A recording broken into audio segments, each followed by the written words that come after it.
Eskerrik asko, berrikuntza guzti hau ere ari gara aprobetxatzen, eta itzulbide guk Donostiko taldean, Donostiko taldean lan egiten eta horreta gazten zerbitzuan, horretik beste bilankide, begoina etxantzane. Eta gira da, Bazkarian hitz egiten genduen, bakoitzak bere eremuan oso heterogenea dela, egia dela gure Euskaldunen egoera. Gu Donostian lortan suertea dugu, gure taldean 13 edo dela ez, 13 eta bataz beste banak daukagu euskarako gaitasun perfile. Eta gure hartatzen ditugun aurrak eta gazteak eta gurasoak ere, 140 izango dute euskararen eskaera egin da, euskara zartatu izateko. Orduan, egoera oso ona da guretzat, eta guretia da egin dezakegula, etxen daukagula ere, egiten duguna baino gehiago egin genezakela historia klinikoa euskaraz egitasmoan, ez? Honek entzuten izun, guztua ematen du bezalako teknikak erabiltzea, baina nik izango nuke ere aspalditik ere dagoela historia klinikoa euskaraz egiteko saiakera, daudela Osei egindako hiztegi lana, Eluiarrek eta Jakinek ere egindako lan handia, eta egia nire adinetik ere horrek ematen didala preokupazio handia nola urtetan egindako lan hori zein gutxi ezagutzen dugun, zein gutxi erabiltzen dugun, eta hori dela, netzapuzka nire kezka nagusia bizkak hori da, ez da gertatzen da, garatzen dut. Baina gure baitan diot, ez? Nola zein gutxi erabiltzen dugun guk, osasungintza euskaraz egin nahi egunean, egin dagoen material guzti hori zein gutxi erabiltzen dugun, nire kezka nagusia bizkak hori da, ez? Gure lantokien gertatzen dena da, ahozkoan dana euskaraz egiten dugu. Euskaldunak direnean aurrak eta familia. Baina gero, idatzizkoa da pasatzeko oso gutxi egiten dena. Hor dago, feminismotik esango zen kristarazko zapaia, eta euskara halakoa gertatzen da. Badago zelaiko, gainditzeko oso zaila ez ematen dena. Orduan, galdera horri buruan, ez da, zergatik jakinda gure gaur egungo prestaketa ez dela inola zer hori dela 20 urtekoa. Baina 20 urtetik hasitako esateko 20 urte, esateko urte batzuk emateko, baina zenbat jende egondan hor lanean, orain dela, 90 hamarkadatik. Hori kontutan hartuta jendearen ere euskaldunen eskaera aktiboa euskaraz hartatu izateko, zer gertatzen da ez horrelako disoziazioa egoteko idatzizkoa eta ahozkoa eta idatzizkoaren artean, ez? Horren, euskara esango dizuet, parte egingo dizuet, nire irakurketak ere zintzuk izan dian hau ulertzeko. Eta hortarako oso adierazgarri izan zai Jose Manuel Odriozolak idatzitako liburua. Esaten du, liburuaren titulua da Nora goaz euskalduntasun honekin. Euskal bintzat hori irakurrita argitu dit, euskal zergatik ez, ahozkoa eta idatzizkoa. Irakurriko izuet berak esaten duna, zer duzet oso argigarria. Eta hala dio, kultura idatziaren aroa da industrializazioaren eta modernizazioaren eraginez tauxututako gizarte eredua. Gizarte modernoak behar du alfabetatua izan, idatziz, eta idatzizkoaz jarritu. Gizarte modernizatu horren lehen eskakizuna alfabetatzea da. Musiko boka dela.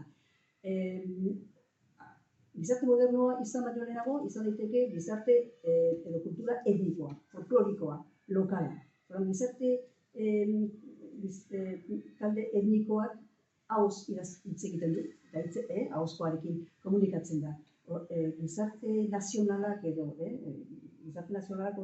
hizkuntza nazionalak behar du eta idatzizkoa behar du. Hori da oso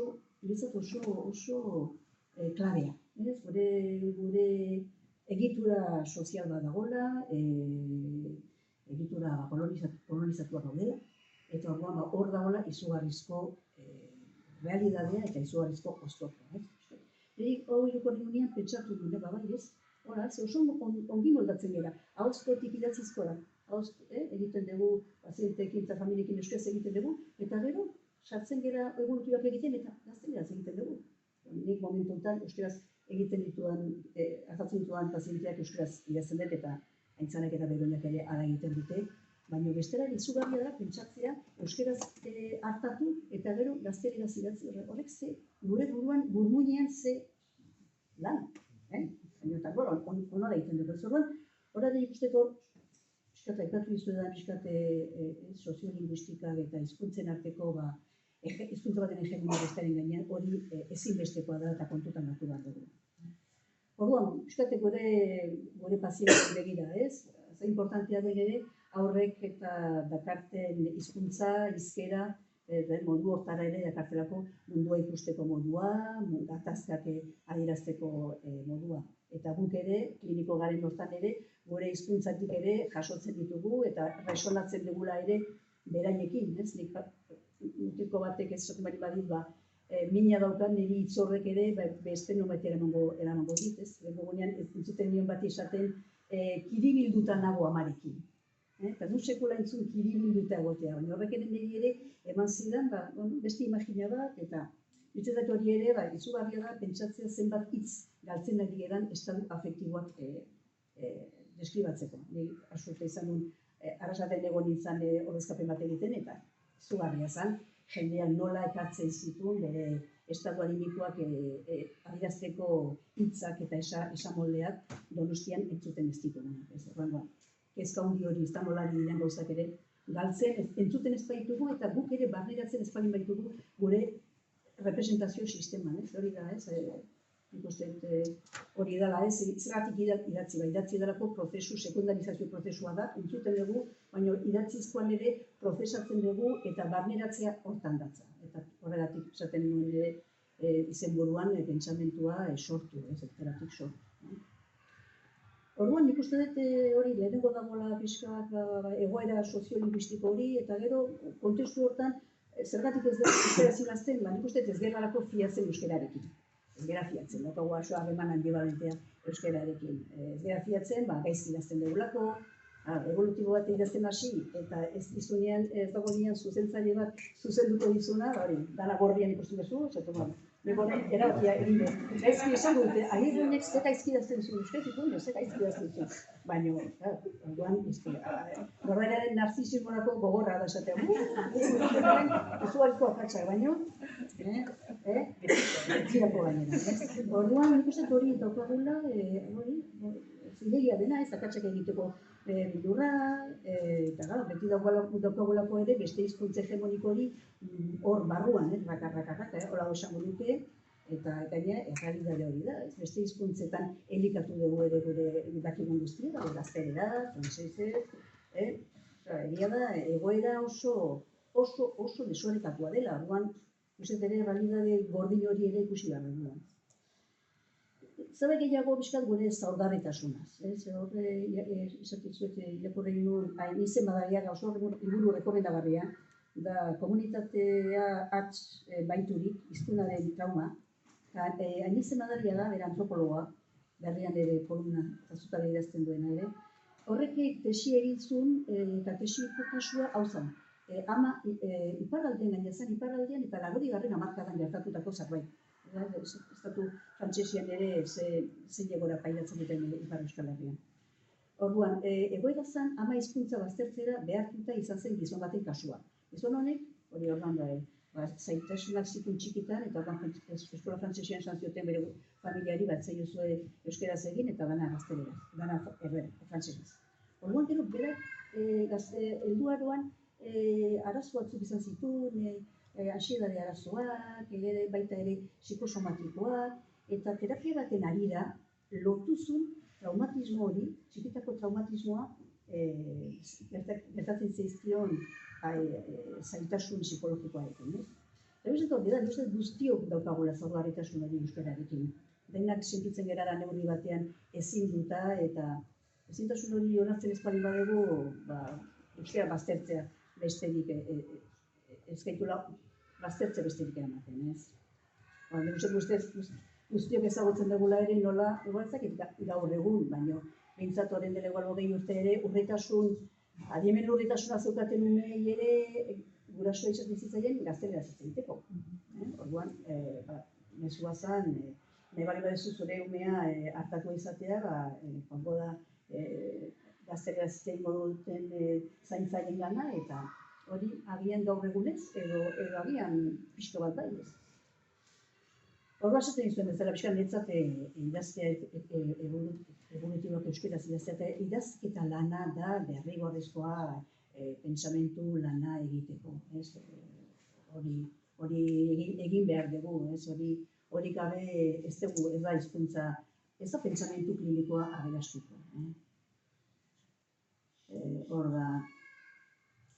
Orduan, zer behar dugu helburua lortzeko?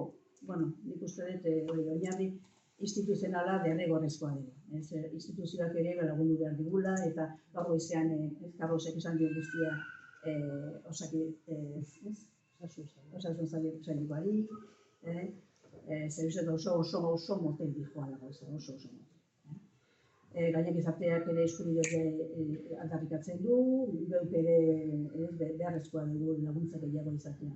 Esaten zuten ere mahai batean, gure aldetik ere lan egin behar dugu, eskatzea gero dator, baina nik ere hemen ere eskatzea ere beharrezkoa da.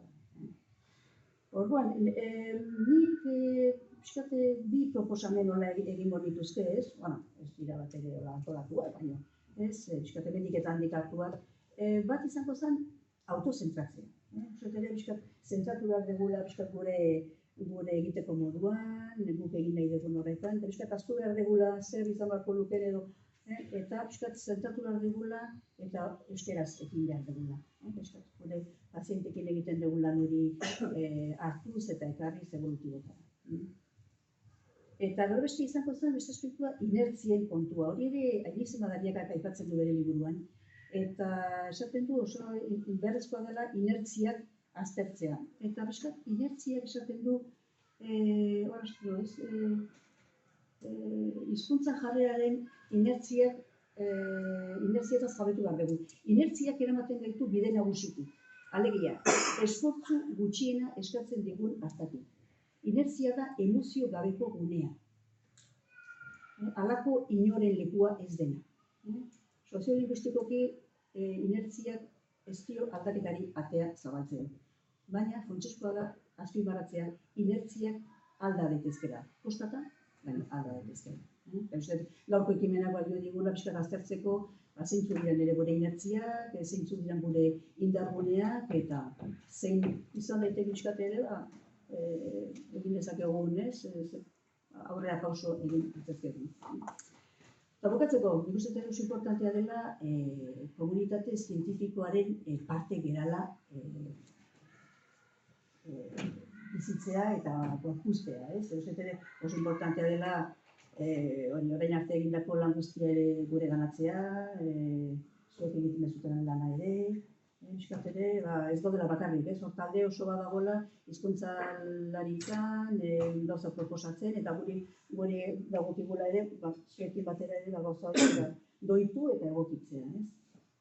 Eta arriskuen bildurrik eduki gabe, pixkat ere batzuatik ere entzun izan dut ere, gaizki idazteko hobeto gazteleraz, edo hori ez dakit, termino eskasiko dinamikoak erabiltzeko, nola esan superio, supernioi, nola esango dizu superni? Baina hori egon daitekeela olako kezta sortzen digulako, nola sartuko duzu supernia, superioaren aldamenean, bai, ez? Hori da, kasu hori dagoela, ez? Nik, hola bukatzeko, bizkat ditzen zait, gure euskera hazi egin dela, handitu, koskortu, nerabetu, eta bildurra ematen digula, ez? Esatea, guraso izutua bezala, ez? Zer egingo du, nora doa, norekin joango da, lotxatu egingo algaitu egiten duenarekin, bizkat kezka guzti horiek, ez? Hola, asalatu egiten gerala gure euskerarekin, koskortuta dagoen euskera eta nerabe edo hortu dagoen, ez? Hori adierazteko bizkat ez arrostasun eta kezka hori, esan dut Fernando Rey itzultzaileak, eta ikusi dut hemen ere egon zela mainguru batean, ez da, Fernando Rey. Arek ekartzen duna bere blog batean pixkatotaz, ez? Euskararen berrikuntzak sortzen dion asalduraz. Talaxe irakurtzen dira. Itzulpenetan, euskara zentral samarra erabiltzen saiatzen naiz. Dena dela, aberasgarria da literaturarentzat eta euskara batuarentzat, mendebaldeko zein ekialdeko moldeek ere tokia izatea. Jende gehiegiren gogoan, gipuzkera aberastu bat da euskara batua, eta denon hori beharrez, askoz ere gehiago da, edo izan beharko luke. Hau psikiatra bat, aipatu zuen batek, eta salto moduko zerbait sentitu nuen bularrean. Badakit logika erabiliz gero ez dagoela nahasbiderik, gizarte honetan adoleszentzia izugarri usatzen ari den arren, haurtzaroa laburtzen ari den arren, badakit pixka bat pentsatuz ongi ulertu beharko nukeela. Baina susmoa dut ez ote den gertatzen hark esan zuena. Behatik badakidan erdaraz, bestela ez nuke zure euskara ulertuko. Hori izan daiteke ere beste muturrea, ez? Aurkitzea ere euskara ikutu ez, gazteleraren mailegutzarik ukiko ez duen euskara bat erabili nahi izatea, ez? Beraz, hori da, nik uste dut, hau egin behar dugu, ez? Segitu euskara erdigunean jartzen eta galdera berriei erantzun sortzaileak ematen. Eskerrik asko.